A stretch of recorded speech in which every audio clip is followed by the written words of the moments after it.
Hey, it's Bug and Moss in the morning. Oh, God. Oh, God. Everything. Oh, God. It's so bad. Everything's so bad. It's all broken. Yeah. Dying. Dead. I'm dead. I'm dying. Do you hear me? So what you might not see, what you guys don't know is that Moss's soundbird, when he loaded it says, I can't reach it. Everything's fucking busted, dog. But the thing that's really fucked up is mine is fine. Yours is working. Something's wrong. My browser's fucked. My browser won't let me log into Tumblr. It won't let me look at my own soundboard that I made. It's also weird because we use the same browser. We use the same browser. We use the same soundboard. I built it. Wasn't your Tumblr was broken on mobile too, wasn't it? No. Oh, I thought you were trying to log in on your phone. No, I ended up getting into it with Firefox, but I couldn't get into it with Vivaldi. And when I tried with Edge, it also failed. I don't know what the fuck is going on, but everything's broken here. Good morning. It is 7:13 on the Bug and Moss Morning Telephone Show from underneath your least favorite rock in the stinky studios. This is the Bug and Moss Show. We went to bed late, and so Moss is really grumpy. I'm so grumpy and cranky and sleepy. His soundboard wasn't working, and I could tell. I could tell he was like, I don't want to do the show. Yeah, I was going to go to bed. I was like, we can use mine, and he was like, do you even have anything like on it? Do you even have sounds? I specifically asked if you had all the stuff because we've added so many little pieces of bullshit. And the answer is no. Of course, I do not. You don't have the Yoshi sound. Well, you didn't give it to me. I don't have it. Yeah, well, I didn't think that we needed to keep 2 copies of the soundboard running, but look at me. Look at me. Who's got egg on his face now? Me. Yeah, who's covered in egg? Yeah, who's got a fucking stinky egg-smelling face? It's me. He's so mad. He keeps reloading it. Yeah. Well, eventually it's going to work, and then I'll never know what was wrong.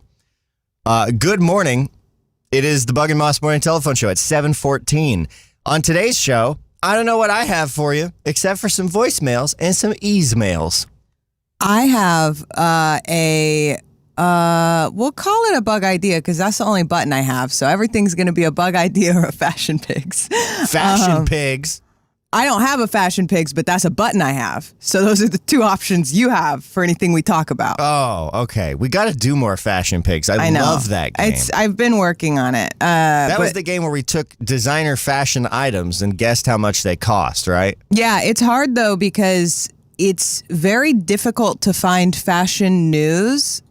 That might sound weird, but it's just like hard to find interesting fashion news. Oh, it's like raining outside. Is it raining outside? Mm-hmm. Oh, yeah, I guess so. It looks really bright and sunny behind us on the sky cam. I know. But it is not. It is gray and rainy, and I like that. Also, Matt Bliss asked which browser we use, and he said Vivaldi, and yeah, we use Vivaldi. Let's talk about the browser wars. Okay. Well, not the browser wars. What's your favorite internet web browser? What do you like to use to browse that old net, the World Wide Web? What's your surfboard look like? What logos on the bottom of your Yeah. What kind of like sick tags do you have on your surfboard? Yeah, because I'm a Vivaldi girly now. I'm driving around that Vivaldi bus. If you haven't seen the Vivaldi browser, it's a pretty good browser. It's got an awesome built-in ad blocker. It's super privacy focused. It's built on the Chromium engine, so it is running Chrome, but they did a lot to try and, strip out the privacy stuff. And it has a lot of features that I really like that I make extensive use of, such as being able to tile multiple windows together. So, for example, here, I'll go ahead and throw it up on the screen. You can have just like a couple different tabs open, and you can tile them horizontally, vertically, whatever, and like have split screens with multiple things. You can stack up all your tabs as well as have workspaces. It has like 1,000,001 different ways to rearrange all your bullshit, and I'm a sucker for that kind of thing. Yeah, I'm a convert. I really do like it, and I like the way the tabs work. I know a lot of browsers have this feature now too, but I don't know what was wrong with me for so long. I just didn't really understand that you can have every time you open your browser, it be what you want. And I have a bunch of workspaces for different stuff. Like I'm on my morning telephone browser with all my tabs that I use for this. And I was just I was one of those people who didn't turn off my computer because I was like, how will I get all my tabs back? Oh, yeah. I remember I showed you the setting where when you open it, your browser can save whatever you had last open. Yeah. But on Vivaldi, you don't even have to worry about that because you can just like have a whole workspace for everything, which is lit. It rips. I used to be a Firefox girly, of course. I was as well. Mozilla. Love me my little Firefox. Still do. Still got a soft spot in my heart for it. There is a lot I still like about Firefox, but the functionality of Vivaldi has just been like a vibe. Coyote Astronaut said DuckDuckGo, which is a search engine. Did they have a browser too? I don't know. Does DuckDuckGo have a browser? I assumed that they did, but maybe when we're saying browser, people are hearing searcher. Oh, they do have a browser, says Coyote. Okay. So who's got egg on his face again? Who's got stinky egg all over his stinky little face? Egg boy. It's Egg me. boy's covered in egg. I'm Egg Boy. Me and my hot ovum, as Coyote Astronaut also said. DuckDuckGo has a browser. DuckDuckGo also is selling AI-less sunglasses. Did you see this? I Bug? did. It was really funny. With all of these horrible... Oh, wait. Hang on.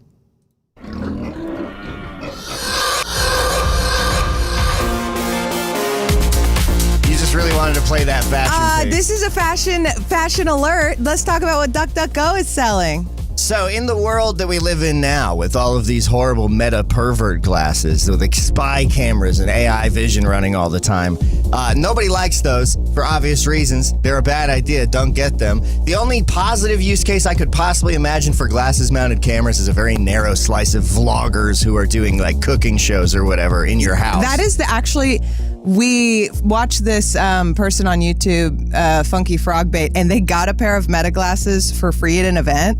And they were very like responsibly using them and like talking about them, but they were using them while cooking. And it was like, yeah, that makes sense. Their whole thing, they were like, I never want to use these, but let's do it for this stupid cooking. Oh, yeah, and they were making fun of them. And They're awful. You should not be wearing those. You should not go around wearing glasses to cameras. People are already doing creepy shit with them, disabling the recording light. It's awful. Nobody likes it. So DuckDuckGo, the privacy-focused search engine and apparently browser that I was not aware of, look,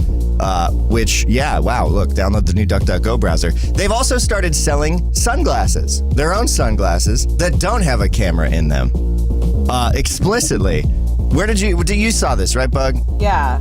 I think I saw it hilariously on a Meta property, though, so I didn't. Yeah. I don't know the whole story. DuckDuckGo is selling anti-pervert glasses that contain zero AI, cameras, or even electronics. They're cheap, great tools. You can buy them now from DuckDuckGo.com. I was trying to find the list of them. It doesn't look like they're up for sale anymore. They were $35. Maybe they had all sold out. Maybe.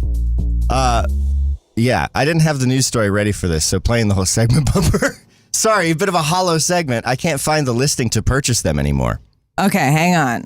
Buy Duck glasses. I don't think Buy Duck glasses is going to get you there. No, but I learned a lot of other stuff just now. Okay, it's duckduckgo.com/collaborations if you want to get your eyes on some of these non-AI glasses.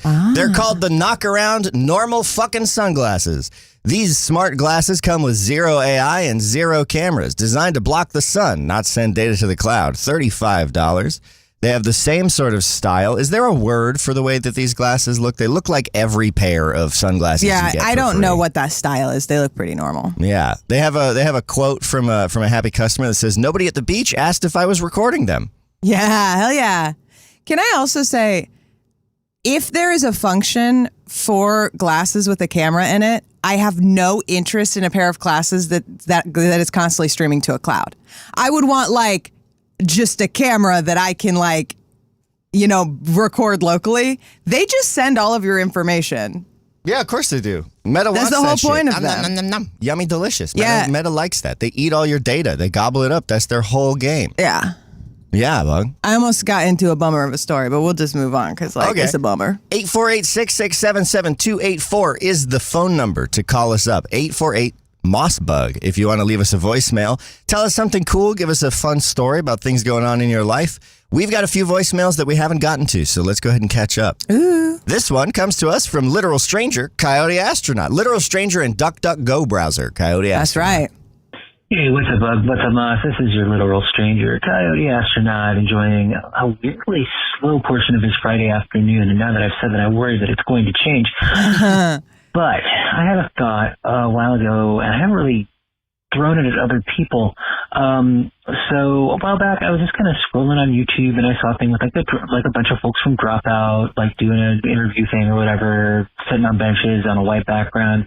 And I realized, man, these motherfuckers wear like a lot of bright colors. And I just looked at it and I realized, hey, how the fuck do people do that? Like, how do people wear colors and not want to die? I say this as someone who is most comfortable in all black, and I have been for most of my life. And I've seen y'all rocking some pretty bright shit. What is that even like? And is there something like about like what you wear and what you dress, like how you dress rather, that like when you see other people deviate from it, like makes you want to scream like how do, why do that?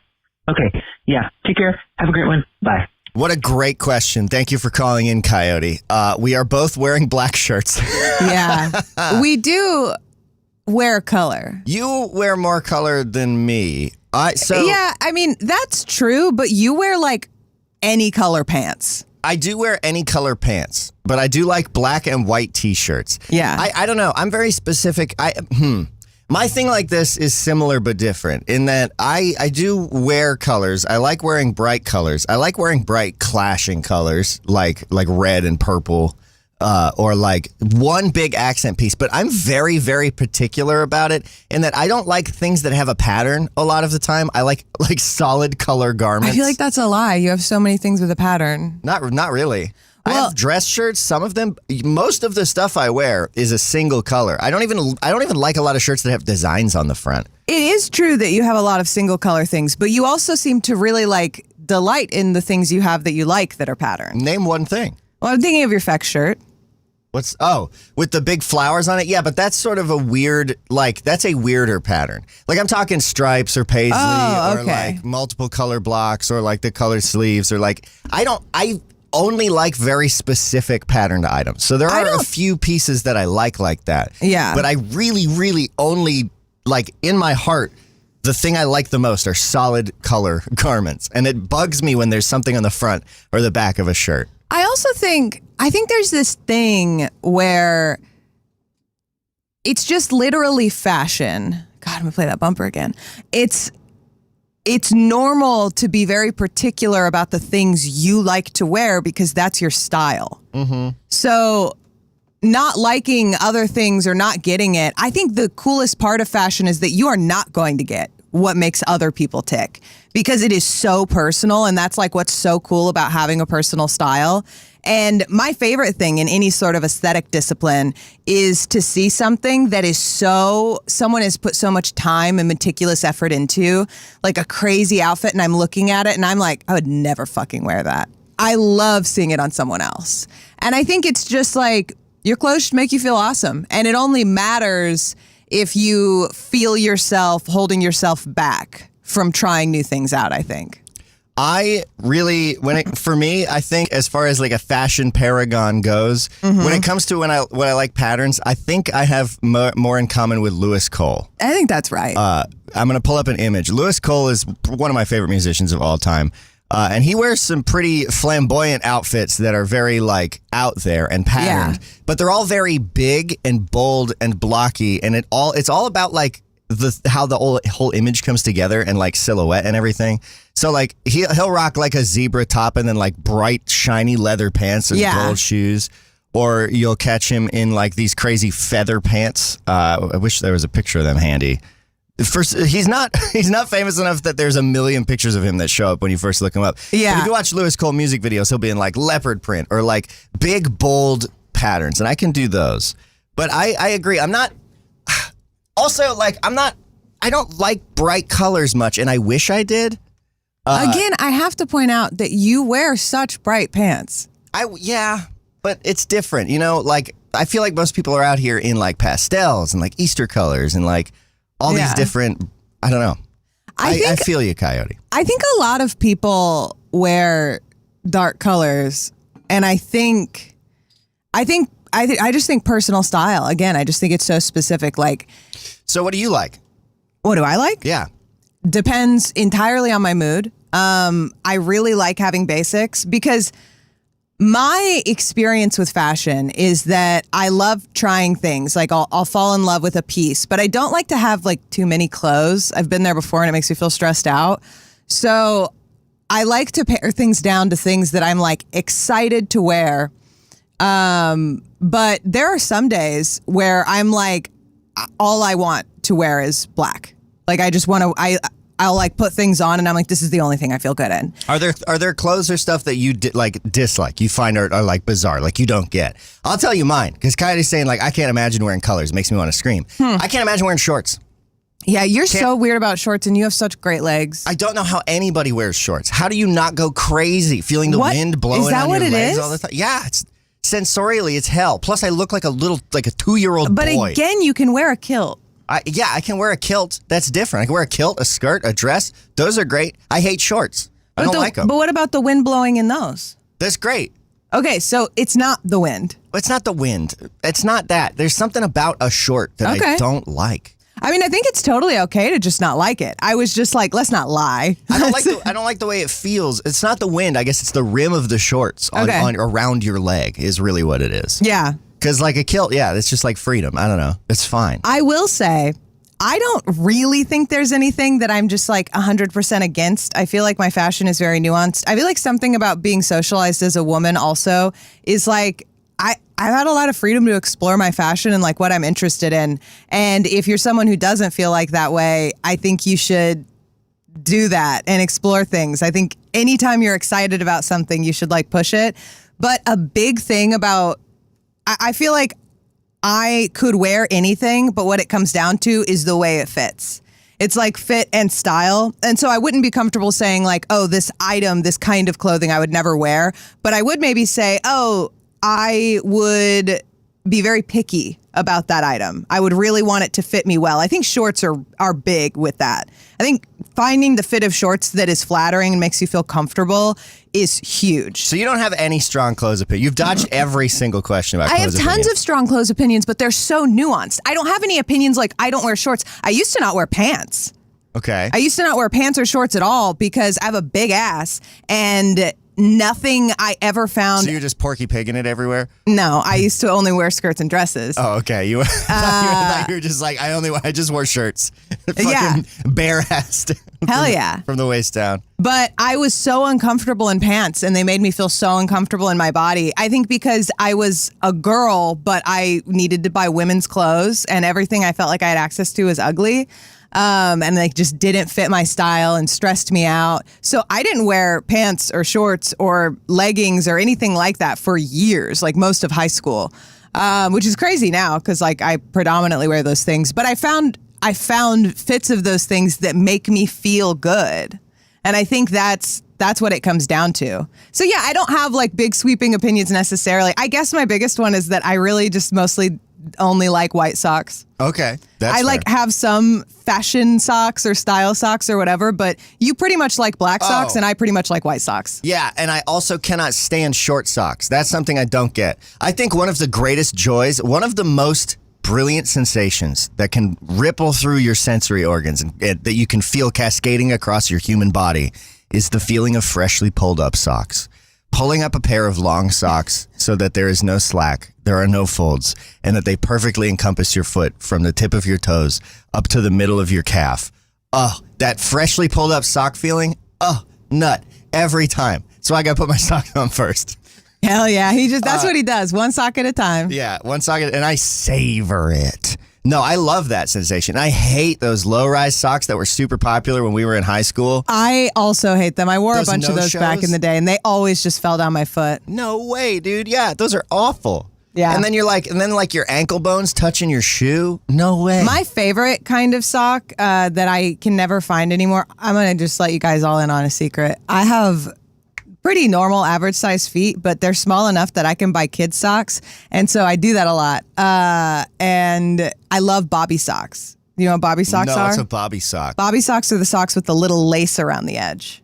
Oh. So it's just like a normal pair of socks, but there's like little lace around the edge. And they're really hard to find in adult sizes for like not $1 million. At the top or like around the whole top. foot? Oh, okay. I was like, around the whole foot would suck, dude. I've never seen a sock like that. No, just at the top. Checking in with chat. Emily says, I wear a lot of blue, red, green, orange, and purple and patterns. I love floral patterns. Yeah. So Emily's kind of on the opposite end of the spectrum from you, Coyote. 60 Watts Lipo says, got these fantastic Vans from a thrift store that are safety yellow. Hell yes. My favorite color for the longest time has been purple, but I've come really around to safety colors being my favorite. I really like safety orange and safety yellow a lot. I think there's also a safety green. That's in that family. Well, yeah. Yeah, you can. It's like in that there's a primary safety color family, and there's a green, a yellow, and an orange that I can picture very strongly. Yeah, a safety green feels more like you'd see at a like a wilderness person. What do they do? The people who watch forests. Like a park ranger. Yeah. That I could imagine like a park ranger safety green.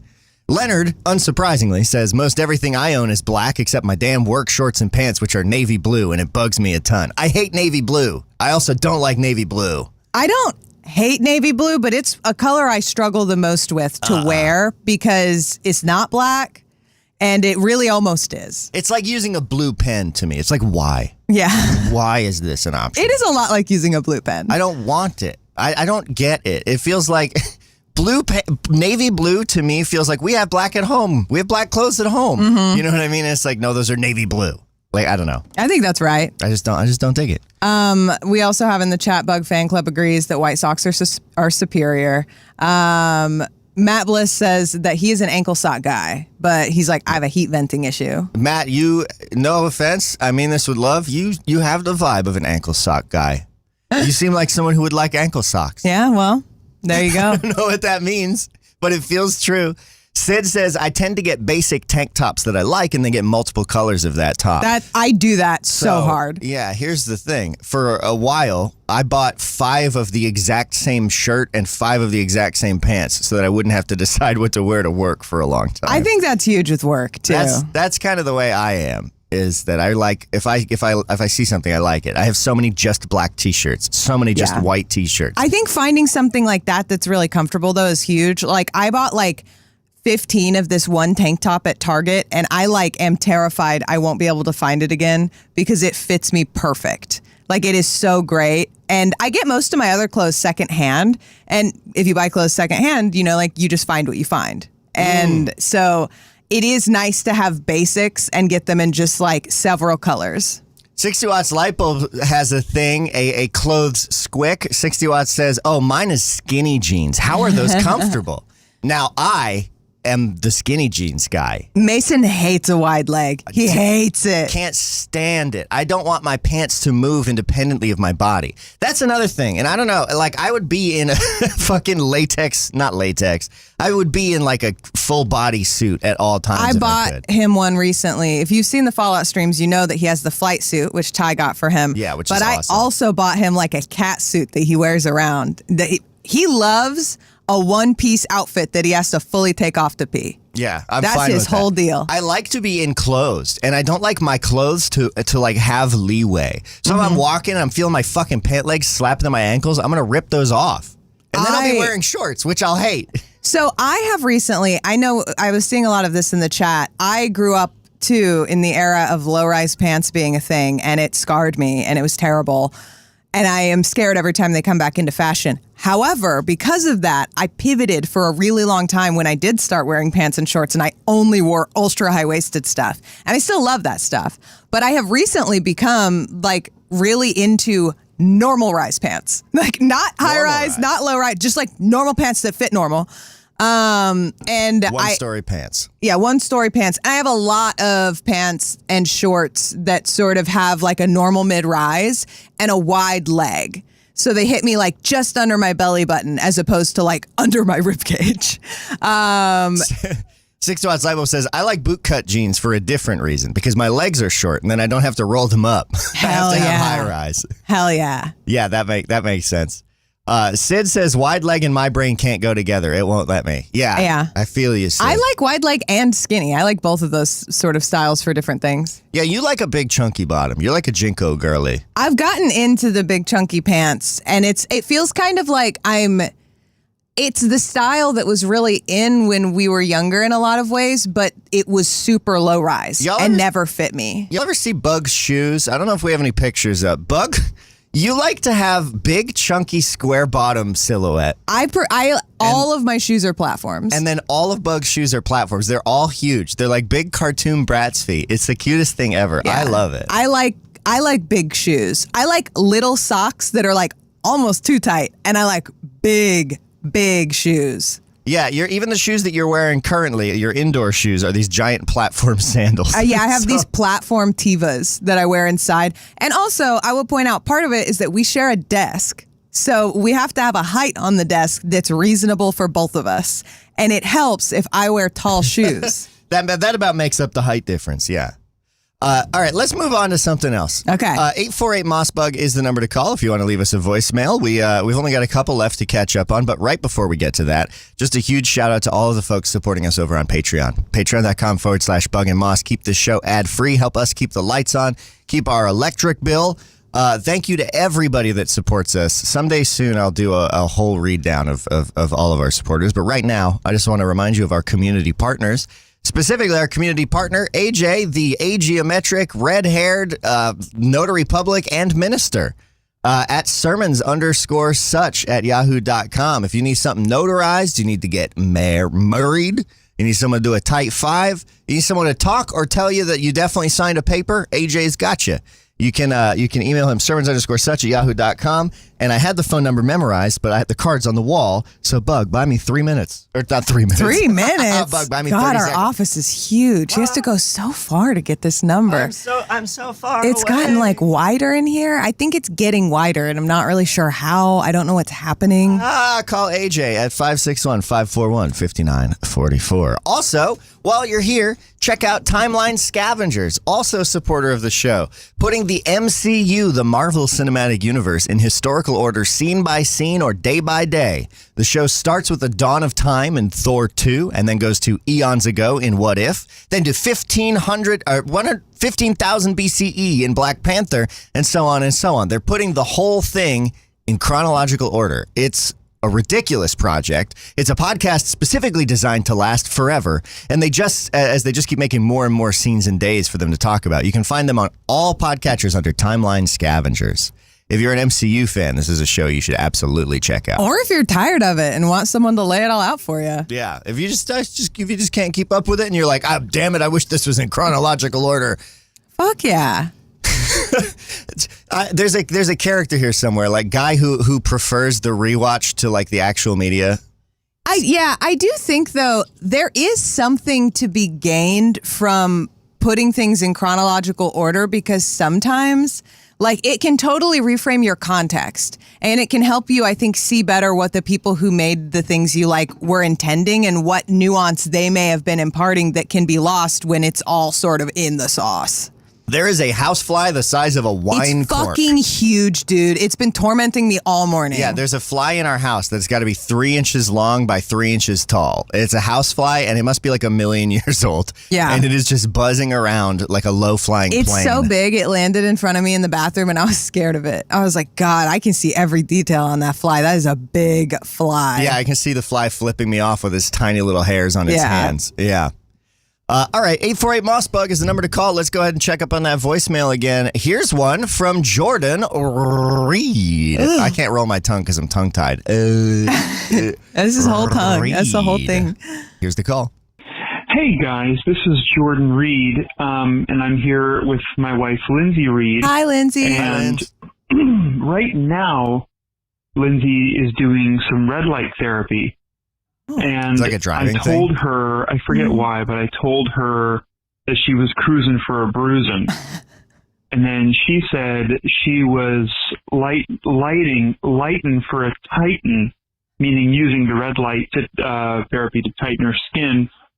And then we, started throwing a few back and forth.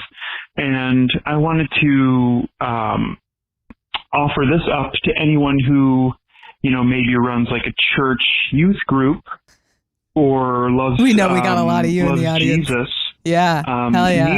I'm just kneeling for a feeling. Yeah. Oh, yeah, dude. Yeah. You're praying. Kneeling for a feeling. So, yeah, I don't know if that's anything at all, but if there's any youth ministers, anyone running Sunday school, youth pastor and you need a way to connect with the young kids who say stuff like leash penis and goated, chopped, or whatever, kneeling for a feeling is up for grabs. Thank you very much. Cool. Awesome. Well, a new phrase just dropped. Thanks, Jordan. Yeah, thanks for that. Kneeling for a feeling, lighting for a titan. I've never heard of red light therapy before. Have you, Bug? No. So my first thought was like, oh, is this a driving thing? That was fascinating. Like, well, you know. Like, I got it now. Like maybe you have to, maybe you're scared of driving and like the stopping part's really particularly alarming. Or maybe you're like, it's like an anger management thing. Like you have to learn how to not be mad at the red light. I know a lot of drivers who I think could use that. Red light, green light. No, red light therapy is a treatment for your skin. That's a kind of emerging treatment that was originally begun at NASA, apparently. Oh. They began experimenting with red light therapy on plant growth in space and then to help heal wounds in astronauts. Oh. Yeah, it is widely medically accepted in its use in photodynamic therapy, where low-power red laser light is used to activate a photosensitizer drug, which creates a chemical reaction it destroys cells used to treat certain kinds of cancer. Oh. But it's also being used or investigated for a wide array of health conditions, including like wrinkles and not that wrinkles are a health condition, I guess, but like other stuff like that. Interesting. I've never heard about it. Seems to be a sort of new emerging thing. Let us know if that works. Yeah, that's interesting. Do you feel tighter? Yeah, you feeling tight. Can I make all the lights in here red? Can we do a little bit of red light therapy of our own? Well, you can make 2 of them red. I can make 2 of them red. It's probably not going to show up on the camera. We'd have to get some gobos for the other ones. Yeah, but we can see. We can certainly try.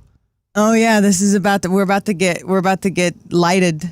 Okay, I turned them red. Can you tell? Nope. Nope, not at all. But it's okay. They're working. By the end of this show, Bug, we're going to be so tight. Hell yeah, you tight. And me, we're going to be like, we'll be unable to put our arms all the way down because our skin's going to be so... That's what I always want, is like to be in a skin bag that's a little bit too small. Yeah, and we'll be shiny, like taut. Yeah. Like a fucking water balloon. Yeah, I like that. That'll make me feel like a sausage. One more voicemail, 848-667-7284. 848-MOSSBUG. Call us, leave a message. Here's the last voicemail sitting at the top of our inbox. This is from Emily.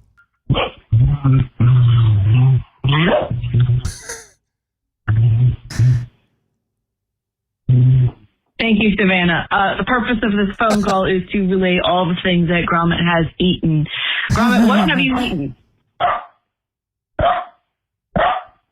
For those that don't speak dog, Savannah, hey, stop. Those that don't speak dog, Gromit has eaten a full avocado. Oh. A whole zucchini. Oh. A half a loaf of sourdough bread wrapped in foil. Oh. And the cat's hyperthyroidism medicine. Oh, no.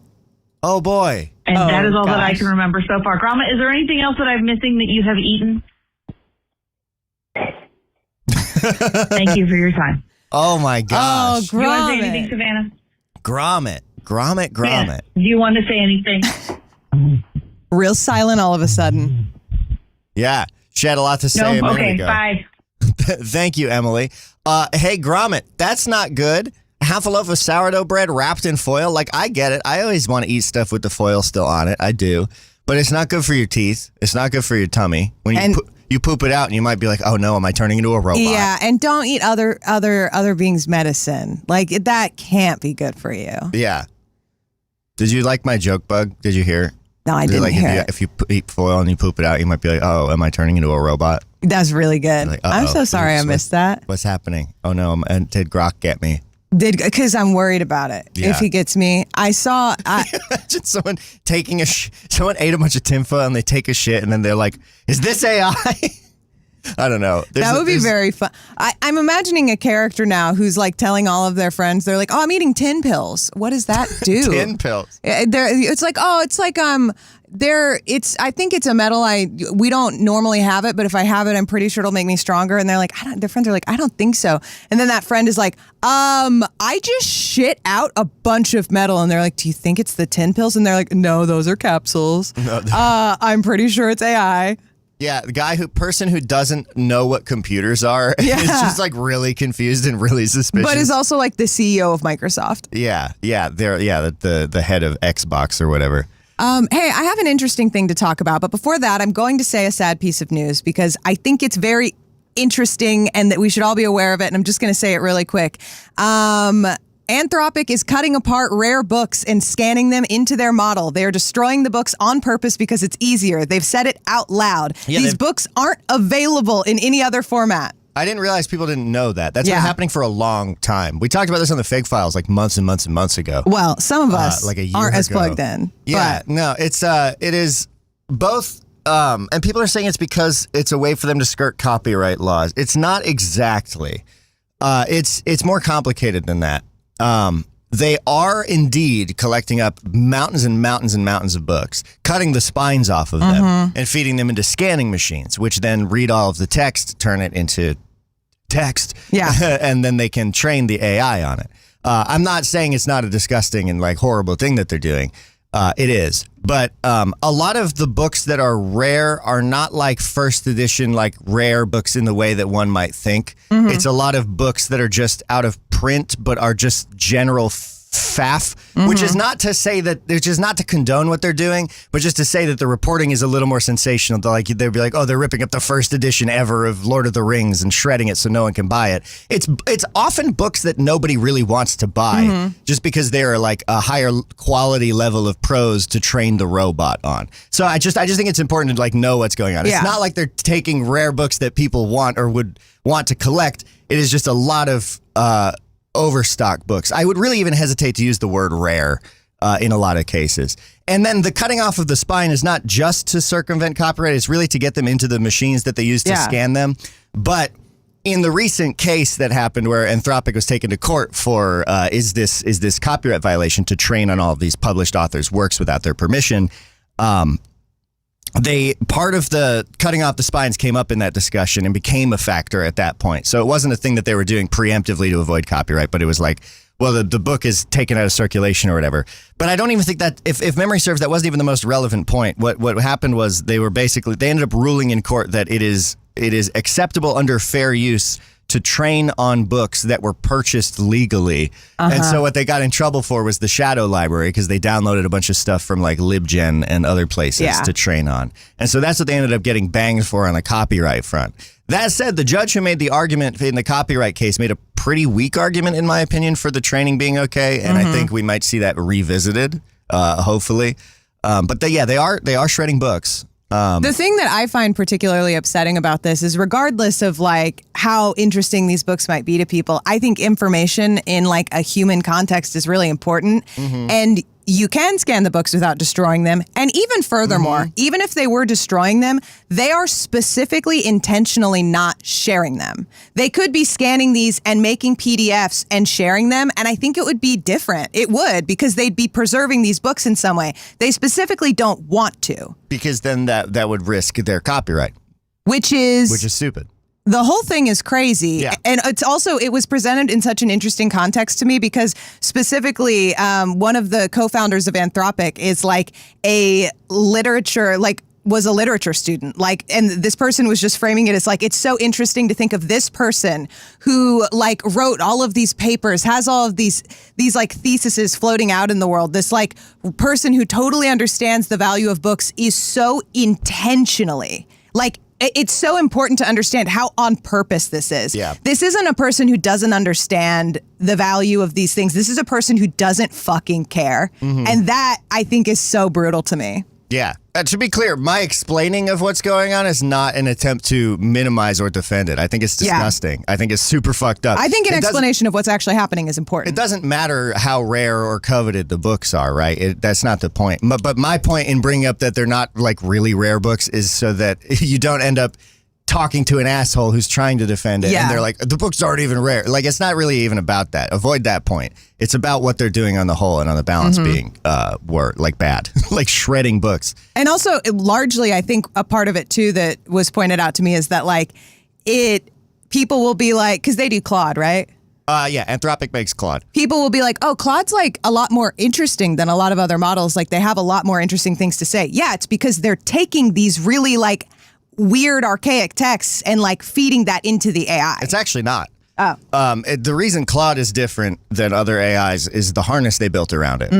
It works differently than the other ones. A lot of these other ones, I have way too much exposure to this shit. You really so do, but it's helpful. I'm sorry. But the reason that Claude is different, Claude's the best one at doing code. Claude is the best one at handling like documents and projects. And Claude is a fundamentally different structure when you interact with it.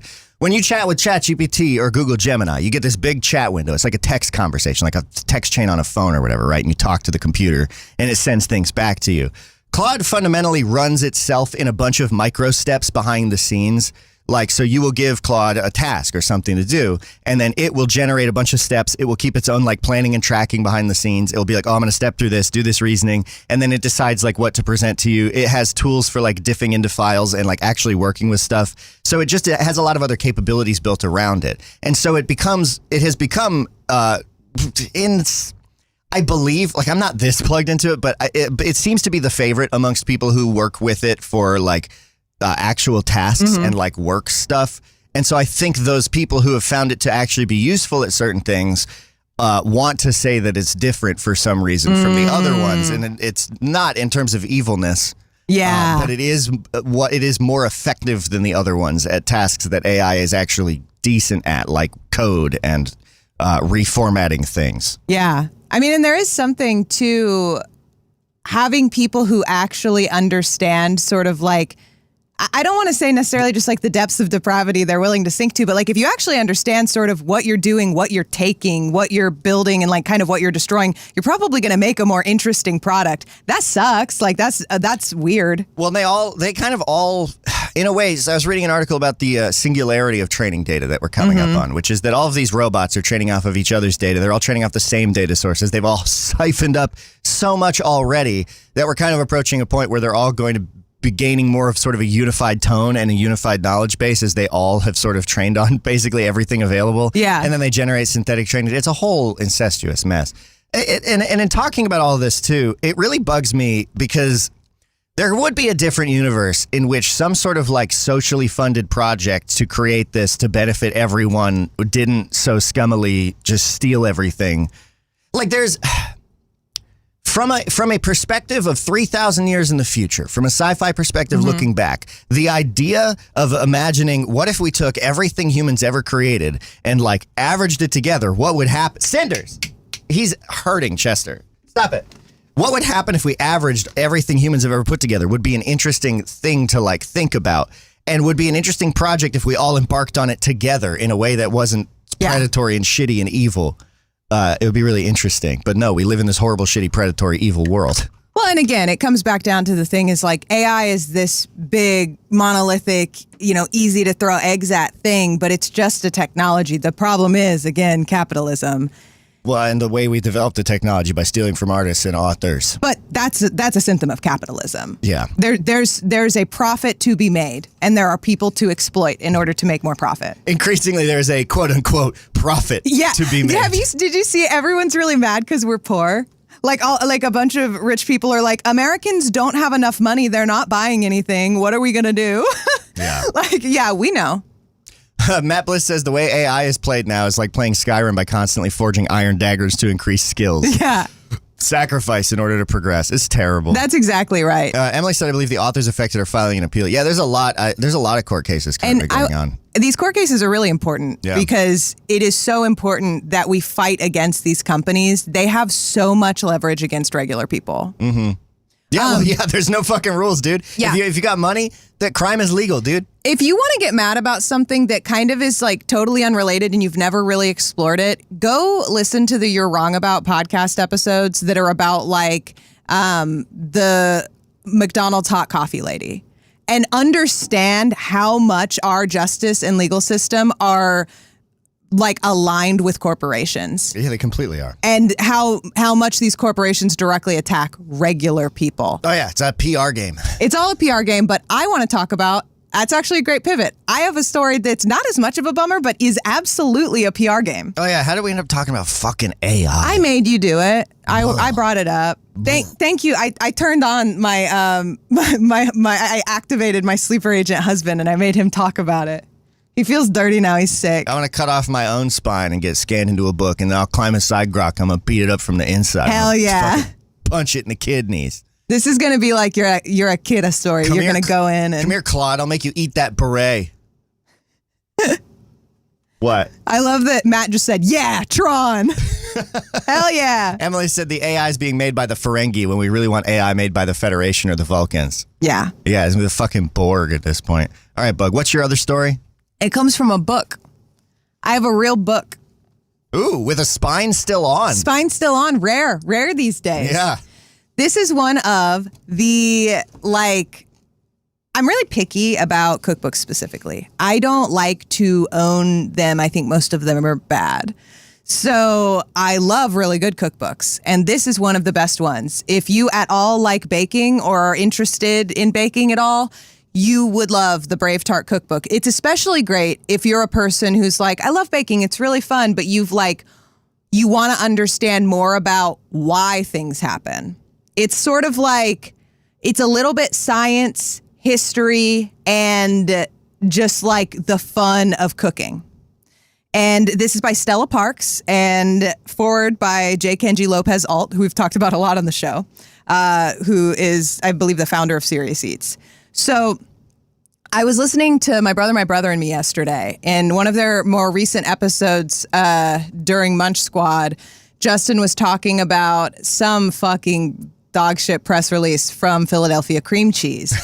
And it raised all my hackles because it reminded me that I know some dirt on those fuckos. On the Philadelphia cream cheese Yeah, I know people? some fucking Philly dirt. So I am in a section of this cookbook. This book is all about iconic American desserts. She has a great recipe for make your own Oreo cookies or like Nutty Buddies. And there's all kinds of amazing things in here, like great cakes. This is right before her cheesecake recipe. And this is she has little history write-ups in this. And Matt Bliss has posted a link to, I believe, her blog. She's amazing. She is a Lexingtonian. But this story blew my mind when I first read it. So I'm just going to kind of like run through it. And I think we'll end the show on that if that's okay. Yeah, Bug. Okay. So it's no coincidence that proto-cheesecake debuted in a city synonymous with cream cheese today. In the 1800s, Pennsylvania dairies developed a reputation for their delicious full cream cheese, an umbrella term describing any sort of cheese made from whole milk, unskimmed, and therefore full cream. In New York, cheesemakers favored a leaner style. Now, there's nothing wrong with skim milk cheese in and of itself. Hello, Parmesan. Oh, okay. Yeah, and Pecorino. Okay. But skim milk made soft cheese seem chalky and dry. As a result, Pennsylvania cheesemakers found it worth the cost of shipping to send their cheese to Manhattan, where New Yorkers were glad to pay more for the luxury of rich, creamy cheese imported from Philly. Even in 1889, the New York State Dairy Commission considered that a long-standing problem to overcome, finding the great amount of skim cheese made in the state injures the reputation of our makers, and that the average consumer especially dislikes New York cheese. Plenty of New York dairies made top-notch full cream cheese, but according to the commission, an even greater number fraudulently sold skim cheeses as full cream, while others went so far as to add artificial dye to hide its pallid color. This is a very common story in cheese history. This is not Dyeing unique. cheese. Dyeing cheese, lying about the milk content. That's why some cheese is yellow. So New York had bad cheese. Well, they had a lot of bad cheese. They had a bad cheese problem. The industry was in shambles, and cheesemakers struggled with the stigma of their own address. That surely included William Lawrence, who got into the cheese business in 1862 when he was just 20 years old. Only that we don't know the details of his upstate operation, only that he'd found success with Neufchâtel, which perhaps because of its foreign name. Are you familiar with that? Neufchâtel is Yeah. the 1/3 the fat of cream cheese. Yep, and he went on to introduce a line of full cream cheese in 1872, eventually calling it Star Brand. While William was savvy enough to develop his own trademark, it wasn't a particular success. Perhaps, seeing its squandered potential, New York distributor Alva Reynolds contacted William in 1888, arranging for unmarked packages of cream cheese he would resell under his own label, Philadelphia. It was a stroke of absolute genius. Wait, what? I don't follow. I kind of got hypnotized and stopped paying attention. So this guy has a brand and then of like cheese that he makes. And then this other guy contacts him and is like, I'm going to sell it under my own label called Philadelphia. So Philadelphia is a white labeled New York cheese? Well, that's how it started. Yes. So this guy just contacts this other guy. He's like, I'm going to resell your cheese under my name. Okay. It was a stroke of genius and immensely profitable from the start. Consumers never dreamed that Philadelphia cream cheese came from a factory in Chester. If they had, their concerns would have been warranted. When New York State Milk Inspector dropped by William Lawrence's factory on November of 1883, and remember, this is the guy who actually makes the cheese, he found the milk is skimmed and is run into the emulsifier, where it is illegally mixed with lard. The inspector deemed the milk too sour for routine analysis and declared the entire facility a loss. Oh, shit. So it wasn't even full-fat cream cheese. It was skimmed. And they mixed were with calling lard. it Philadelphia because New York cheese had a bad reputation. They were just selling the idea that this cheese wasn't from New York. Wow. So and it deserved that reputation, too, because there's some dishonesty going on. There was some bad cheese coming out of New York, and there was more pride in some cheesemakers in Philly. Well. Whether that crackdown led William to reform his lardy ways, or whether consumers simply couldn't resist the clever brand, Philadelphia cream cheese came to dominate the industry. In 1903, Alva Reynolds, who is the person who had the Philadelphia brand, sold his brand to Phoenix Cheese Company, which ditched William Lawrence, who was by then a politician. Of course. That's the cream to policy pipeline. It happens. In favor of establishing a plant of their own. Well aware that their success hinged on a single word, Phoenix vigorously defended their trademark, suing anyone who dared market cream cheese in conjunction with the word Philadelphia or even Pennsylvania, Wow. including actual Pennsylvania cheesemakers based in Philadelphia. Wow, it's all a lie. Yeah. A decade of such legal shenanigans fundamentally redefined cream cheese, obliterating the wide and varied Philadelphia styles in favor of Phoenix's monolithic Philadelphia brand. And so this goes on. Cream cheese is the AI of the past. No, Yes. But I actually buried the lead, as is my custom. The reason I was spurred on by the Munch Squad that I was listening to is that Philadelphia, in their press release, described themselves as the first cream cheese. And that pissed me off so much that I needed you guys to hear this as well. Oh my gosh. Hey, I think I hate Philadelphia cream cheese now. That sucks. Fuck them. Wow, that's crazy. So wait, where was it? Emily said Philadelphia cream cheese from upstate New York. Where It was in upstate? Chester. Chester is not in upstate New York. Okay. Did it say upstate in the book? No, I don't think so. Oh, okay. I didn't know if someone said upstate. Bug Fan Club came in with an interesting fact, too, saying that the French call all cream cheese Philadelphia. Oh, So that makes sense. This corporate lie, this whitewashing, this lard washing of cheese, the Kleenex effect has taken hold, so much so that the French, paragons of fashion, pioneers of art and culture, call cream cheese Philadelphia. Yeah. Sid the Kingmaker in chat says, Mr. World Lie. That's so true. Dale. Hell yeah, dude. Sid, that's very funny. I can't do a good Pitbull, but in my head, that did a perfect Pitbull. Yeah. Mr. World Lie. Bug Fan Club says, I think it's just because it's the only brand we have here. Well, it makes sense It's because the you first- have to it's kind the of have money to import. It is the first like cream cheese. export, import, whatever. Yeah. Wow. That's crazy. First cream cheese. So it's all a lie, and then they crushed the competition using the legal system, the trademark system, to woofy, duffy And I'm buffy. pretty sure all of this is because Philadelphia is partnering with somebody to make a nasty, savory bagel latte. That was what the press release was I'm about? pretty sure. Was about a bagel latte? Yeah. Woof. Hey, listen to my brother and me for more on that. They've already covered it. But Yeah, listen to those good boys. I needed to talk about. This is a great cookbook. Again, not because it's an incredible cookbook. Everything is by weight and in cups and tablespoons. So whatever you have, you can use. The recipes have all been rigorously tested. This is a cookbook that I can trust where if something doesn't turn out, it's actually maybe me. And that means I can like keep trying the recipe and try to understand what went wrong. Stella's also notorious for lurking on Reddit and responding to people's questions. Oh, that's great. She's like a Rick Astley type. She's awesome. Yeah, I guess. And Rick Astley's on Reddit. Okay. It's great when you find a comment from him in the wild and he's just like being a dude. Yeah. I didn't know he was just, I thought you were just like, she's like a Rickroll. No, Rick Astley's a Redditor. That's hilarious. Yeah. But also there are a lot of these historical pieces in this book. There's a lot of really cool information. It's awesome. That's so funny.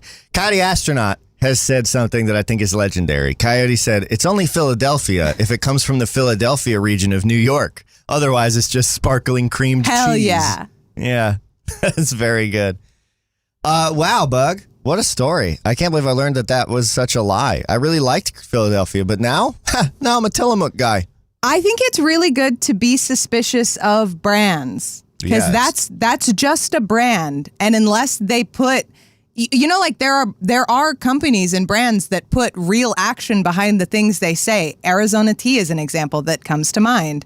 There is like real reasoning behind the choices they make as a company. And that's interesting. There's real reasons behind the choices they made at Philadelphia. They're just bad. Yeah, reasons. it's just are they what you personally agree with? Yeah, it's not something I really dig. Yeah. So that's that.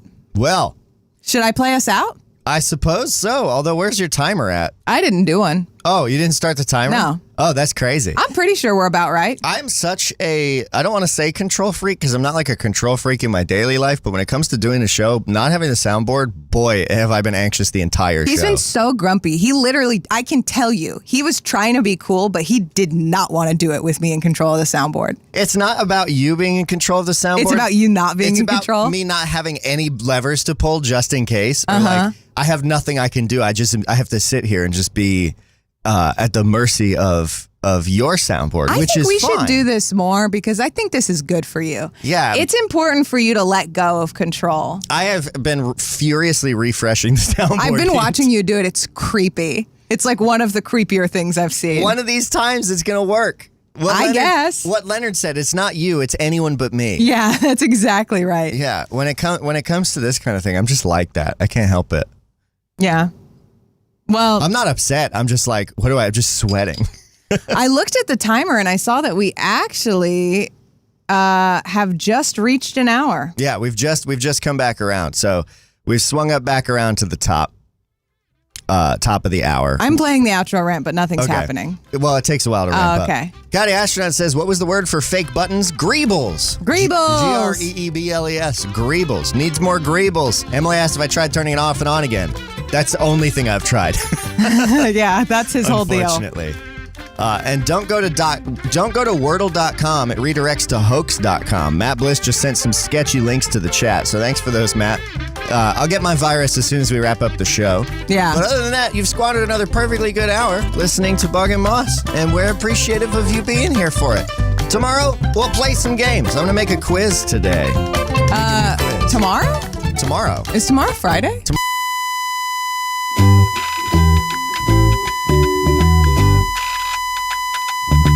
The missile knows where it is because it knows where it isn't. By subtracting where it is from where it isn't, the guidance subsystem drive the missile from a position where it is to a position where it isn't.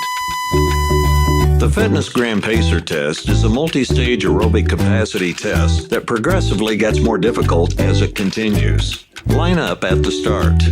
Your test is over. And you're off. Hydrocoptic Marzelvanes. Capacitive directance. Ambipatient lunar wane shaft.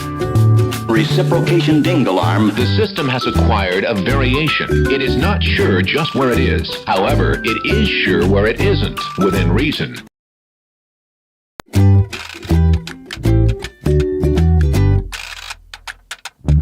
The missile knows where it is because it knows where it isn't. By subtracting where it is from where it isn't, the guidance subsystem drive the missile from a position where it is to a position where it isn't.